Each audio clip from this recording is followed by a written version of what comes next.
स्वागत है आपका कैपिटल टीवी बिहार के स्पेशल शो चुनावी चौसर में और मैं हूं आपके साथ आत्मजा। देखिए, आज छठे चरण का चुनाव है और बिहार की कुल 8 सीटों पर वोट पड़ रहे हैं। अब लगभग आधी से ज्यादा वोट पड़ चुके हैं, तो आइए इन सीटों के बारे में चर्चा करते हैं। सबसे पहले तो आपको बता दें कि जिन 8 सीटों पर वोट पड़ रहे हैं उनमें वैशाली, मोतिहारी, महाराजगंज, सिवान, गोपालगंज, बेतिया, शिवहर और वाल्मीकि नगर शामिल है। तो सबसे पहले इस चुनावी चौसर में हम वैशाली और मोतिहारी सीट के बारे में बातचीत करेंगे और जानेंगे कि यहाँ की अभी क्या स्थिति है, इस सीट पर क्या कास्ट इक्वेशन बन रहा है और कौन प्रत्याशी कहाँ से आगे चल रहे हैं। तो आइए इन तमाम मुद्दों पर बातचीत करते हैं। हमारे साथ स्टूडियो में मौजूद है बिहार की राजनीति की अच्छी जानकारी रखने वाले senior journalist Saroj Singh ji. Sir, आपका बहुत बहुत स्वागत है। बहुत धन्यवाद। सर, वैशाली से शुरुआत करते हैं। वैशाली से मुन्ना शुक्ला एक तरफ चुनाव लड़ रहे हैं, दूसरी तरफ वीणा देवी है। तो क्या लगता है यहाँ का मुकाबला कैसा है और अभी जब वोट पड़ चुके हैं आधे से ज्यादा, तो क्या स्थिति है, कौन आगे है? देखिए, अभी तक को जो रुझान वैशाली से मिल रहा है, जो हमारे संवाददाता वहाँ से खबरें भेज रहे हैं, कल जो हम लोगों ने कहा था कि एक ज़बरदस्त जातीय गोलबंदी मुन्ना शुक्ला के साथ हो रही है, वही ट्रेंड आज वोटिंग के दिन भी बना रहा। जब से मतदान सवेरे शुरू हुआ, देखा यही गया कि भूमिहारों की एक ज़बरदस्त गोलबंदी मुन्ना शुक्ला के लिए हो गई है। इसके अलावा जो माई का वोट है, जो ब्राह्मण वोट की हम बात कर रहे थे, कुशवाहा वोट की बात कर रहे थे, उसमें कहीं कोई चेंजिंग बहुत ज़्यादा नहीं आया। चेंजिंग आया है लेकिन बहुत ज़्यादा चेंजिंग नहीं आया। लेकिन जो माई और भूमिहारों का वोट है वो पूरी तरह से मुन्ना शुक्ला के साथ चला गया और ये मुन्ना शुक्ला के लिए बहुत बड़ा प्लस पॉइंट हो गया वैशाली के मैदान में। बाकी कुशवाहा का वोट, ब्राह्मणों का वोट और जो वोट है, जो पासवानों में जो डिवीजन, वो सारा वोट जो है मुन्ना शुक्ला को आगे ले जा रहा है आज के चुनाव में। सर, हमेशा ऐसा एक परसेप्शन बना रहता है कि अपर कास्ट के जो वोटर हैं वो नरेंद्र मोदी के चेहरे पे वोट करते हैं, तो क्या यह फॉर्मूला वैशाली में काम नहीं कर पाया?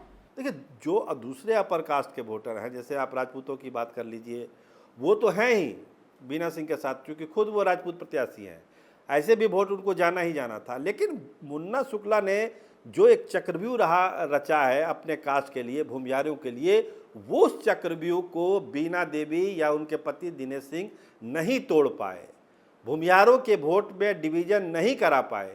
और ये जो इतनी बड़ी संख्या में 2.25 लाख भूमिहारों का वोट है, वहाँ पर 2,86,000 कोई बोलते हैं, कोई 2.5 लाख बोलते हैं, कोई 3 लाख बोलते हैं।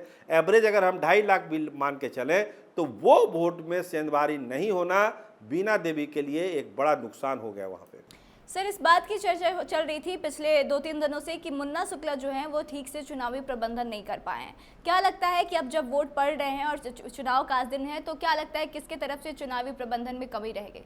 चुनावी प्रबंधन में दोनों लोगों ने एकदम दुरुस्त काम कर लिया। 2 दिन पहले जरूर मुन्ना शुक्ला कमजोर दिख रहे थे, लेकिन आज जो वोटिंग का दिन है, इस पूरे दिन प्रबंधन उनका साफ साफ दिखा।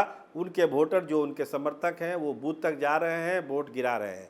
और दिनेश सिंह का तो मैनेजमेंट बढ़िया है ही, उसमें कोई दो मत नहीं है। लेकिन जो जातीय गोलबंदी हो गई वो बीना देवी पर भारी पड़ गई, मुन्ना शुक्ला ज़्यादा उसमें आगे निकल गए। तो सर, इस बात को माना जाए कि भूमिहार और एमओआई का जो वोट है उसके सहारे मुन्ना शुक्ला अभी अपर एज में है? एकदम इसमें आत्मजा जी एकदम क्लियर कट, आपका जो कहना है एकदम दुरुस्त है। इस 3 वोट के साथ मुन्ना शुक्ला आगे हैं वैशाली की रणभूमि में। सर, अब मोतिहारी की बात करें तो राधा मोहन सिंह है और राजेश कुशवाहा है, तो यहाँ पे भी वोट आधे से ज़्यादा पड़ चुके हैं, तो यहाँ की क्या स्थिति है? मोतिहारी को लेकर जो बात कही जा रही थी कि भाई राधा मोहन सिंह का विरोध है, एंटी इनकम्बेंसी है, तमाम चीज़ें हैं, राजेश कुशवाहा अच्छा करेंगे, मल्ला का भी वोट है, तमाम तरह के वोट जुटेंगे, माई का वोट जुड़ जाएगा, कुशवाहा का वोट तो खैर उनको मिलेगा ही मिलेगा, तमाम चीज़ें रखी रह गई। आज जो देखा गया, आपको जान के हैरानी हो जाएगी कि मुस्लिम वोटर में भी, खासकर महिलाओं में, उन वोटरों ने भी राधा मोहन सिंह को सपोर्ट किया। जब लोगों ने देखा तो हैरानी हो गई कि ये क्या हो रहा है मोतिहारी में। तो ये बात दर्शाता है कि कहीं न कहीं से नरेंद्र मोदी के जादू ने राधा मोहन सिंह को मोतिहारी में कमल खिलाने में बहुत बड़ा योगदान दिया है। सर, तो इस बात को मानना चाहिए कि मोदी की गारंटी जो है, अपने गारंटी के तहत जो योजनाएं वो दे रहे हैं, उससे महिलाएं कहीं ना कहीं बिहार में प्रभावित हैं, पूरे देश में प्रभावित हैं। और जो महिलाओं के लिए जो बेनिफिशियरी स्कीम है, बाकी जो अनाज वाला मामला है, जो सीधे खाते में पैसा जाता है, इसका बहुत बड़ा प्रभाव बिहार में पड़ा है चुनाव में। खासकर महिलाओं में इसका बहुत ज़्यादा असर है। देखिए महंगाई है, गैस के दाम बढ़ गए, अनाज के दाम बढ़ गए, वो अपनी जगह पर है, उसको लेकर नाराज़गी है। लेकिन जो सीधा पैसा जा रहा है खाते में, और जो अनाज वाली स्कीम है कि हम अनाज दे रहे हैं और 29 तक नरेंद्र मोदी ने घोषणा कर दिया कि 29 तक हम अनाज देंगे, तो इसका बहुत बड़ा प्रभाव पड़ा बिहार के इलेक्शन में, खासकर चौथे, पाँचवें, छठे और चरण में इसका प्रभाव साफ साफ देखा जा रहा है। और आज जो वोटिंग हो रही है उसमें महिलाएं जितनी बढ़ चढ़ कर भाग ले रही हैं, परसेंटेज भी खबरें आ रही है कि परसेंटेज भी इस बार बढ़ा है और चरणों की तुलना में, तो ये एक प्लस पॉइंट गया है। और यही मोदी की गारंटी राधा मोहन सिंह के लिए जीवन दान की तरह है। सर, इस सीट पर, मोतिहारी सीट पर कुशवाहा वोटर जो है गेम चेंजर के रूप में देखे जा रहे थे, तो क्या लगता है कि कुशवाहा वोटर में डिवीजन हुआ है या फिर कुशवाहा के साइड ही वोट गए हैं? देखिए, कुशवाहा का ट्रेंड हम लोग पहले चरण से देख रहे हैं। कुशवाहा वोट जहां पर कुशवाहा प्रत्याशी है वहीं पे मिला। एक अगर मोतिहारी की आप चर्चा करें तो ये कहिए कि वहाँ पे कुछ बीजेपी को मिल गया, लेकिन बाकी सीटों पर जो है कुशवाहा ने 100% कुशवाहा को ही वोट दिया। मोतिहारी को एक आप बात के रूप में देख सकते हैं कि मोतिहारी जो है वो उसने जो है थोड़ा बहुत कुशवाहा वोट में वहाँ बटा है, और कुछ पार्ट जो है राधा मोहन सिंह को भी गया है।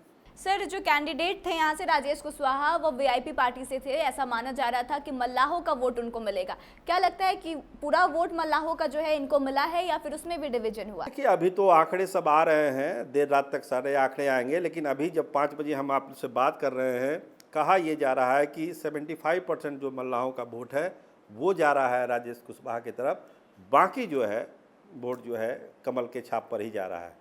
सर, आपका बहुत बहुत धन्यवाद। जी, बहुत धन्यवाद। तो देखिए, 8 सीटों पर वोट पड़ रहे हैं। फिलहाल हमने वैशाली और मोतिहारी सीट पर चर्चा की। अगर वैशाली की बात करें तो यहाँ पर भूमिहार और मुस्लिम यादव के वोट के सहारे मुन्ना शुक्ला को अपर एज है और वह आगे चल रहे हैं। वहीं दूसरी तरफ मोतिहारी की बात करें तो यहाँ पर महिला वोटरों ने बढ़ चढ़कर राधा मोहन सिंह को वोट दिया है। ऐसे में एनडीए आगे चल रहा है। कुशवाहा वोटरों की बात करें तो इसमें भी डिवीजन देखने को मिला है। मल्लाह की बात करें तो थोड़ा बहुत इस वोट में भी डिवीजन हुआ है। तो आपको क्या लगता है कि इन दोनों सीट से कौन आगे चल रहा है? आप कमेंट करके अपनी राय जरूर बताएं। वीडियो अच्छी लगी हो तो शेयर करें। फिलहाल आज के स्पेशल शो में बस इतना ही। आगे के तमाम अपडेट्स के लिए बने रहे हमारे साथ, देखते रहे कैपिटल टीवी बिहार। धन्यवाद।